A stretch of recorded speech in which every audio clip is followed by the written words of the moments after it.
Ready. नमस्कार। अभी हमारी उपस्थिति माता दरबार चंडी स्थान भाड़गामा में है और नरपतगंज विधानसभा के विधायक प्रत्याशी विजय यादव जी हमारे साथ हैं।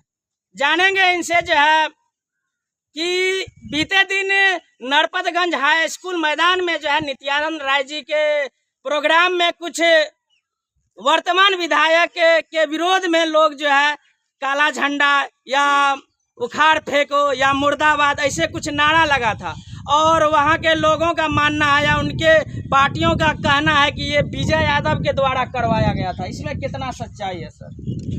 सबसे पहले तो आपको यह प्रश्न करने के लिए मैं आपका आभार प्रकट करता हूँ। सोच रहे थे जब मिलेंगे तो पूछेंगे सर। जी। और यह जो है किसी के द्वारा कोई प्रायोजित कार्यक्रम नहीं था। आम लोग जब अपने जनप्रतिनिधि का चुनाव करते हैं तो उनकी इच्छा रहती है कि हमारी समस्याओं का समाधान हो।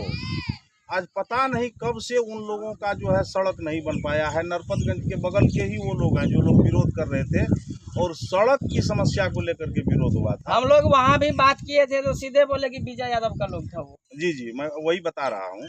और दूसरा, जिन लोगों को मार लगा, मैं जो उनका बाइट देख रहा था हॉस्पिटल में जो लोग थे, वहीं नरपतगंज से 2 किलोमीटर बगल में थलहा एक गाँव है, वहीं के लोग थे। वो कोई विजय यादव के लोग नहीं थे। इसी तरह लोग जो है अपने नाकामी का ठिकरा जो है ना दूसरे लोगों पर फोड़ते रहते हैं। और ये कोई आम आवाम की बात नहीं है। विधायक जी से जुड़े हुए कुछ लोग जो हैं, उनके जो लोग हैं जो उनको आम जनता से दूर करने में जिनकी भूमिका रही है, ऐसे लोग आरोप लगा रहे हैं। और जनाक्रोश है उनके विरोध में। जनाक्रोश इसलिए है कि विधायक जी कहीं किसी का कुछ बिगाड़े नहीं है। ये मैं भी आपको ऑन कैमरा कह रहा हूँ। विधायक जी सरल व्यक्ति हैं, मैं उनकी बड़ी आदर करता हूँ। लेकिन विधायक जी के साथ कुछ लोग ऐसे हो गए हैं कि जो उनको जो है ना आम जनता और विधायक जी के बीच में एक बड़ा गैप बना दिए हैं। संवादहीनता हो गई है। आम लोगों की समस्या जो है, आम लोगों की बातें विधायक जी तक नहीं पहुंचना, और जब नहीं पहुंचेगी बातें तो फिर समाधान होना नहीं है। इसीलिए क्षेत्र के लोगों में जनाक्रोश है। आप मेरी बात छोड़ दीजिए, आप क्षेत्र में कैमरा लेकर के कहीं आप चले जाइए और विधायक जी के बारे में आप उनसे कमेंट लीजिए, तो मुझे लगता है कि अगर आप 10 आदमी को पूछेंगे तो 10 में से 10 आदमी उनके विरोध में ही बोलेंगे।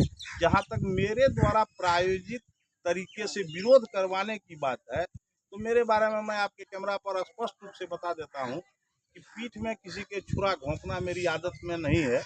मैं जिनका भी विरोध करता हूँ, जब भी करता हूँ, तो सभी सीमा को, मैंने दलीय हो या अन्य अपना संबंधी हो, सभी लोगों से ऊपर उठ करके मैं उसका विरोध करता हूँ, खुलेआम विरोध करता हूँ।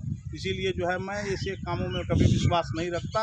और न ये तो मेरे द्वारा किया गया है। मैं अगर कुछ करूँगा तो उसको खुलेआम सामने करूँगा। इस तरह से जो है छिप करके वार करना मेरी आदत नहीं है।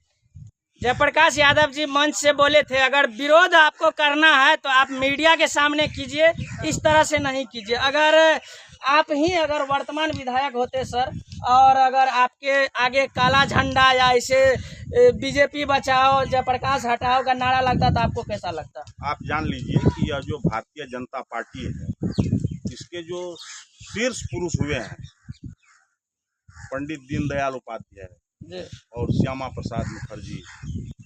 श्यामा प्रसाद मुखर्जी कलकत्ता में अपने कॉलेज के समय में एक नाटक खेल रहे थे, तो उनको जो है रोक दिया गया था दुशासन को, और द्रौपदी के चीर हरण करने का इस तरह का उसने अभिनय किया, ये ऐसा जीवंत हो गया कि सामने ऑडियंस, सामने दर्शकों के द्वारा जो है जूते चप्पल की बरसात हो गई मंच पर।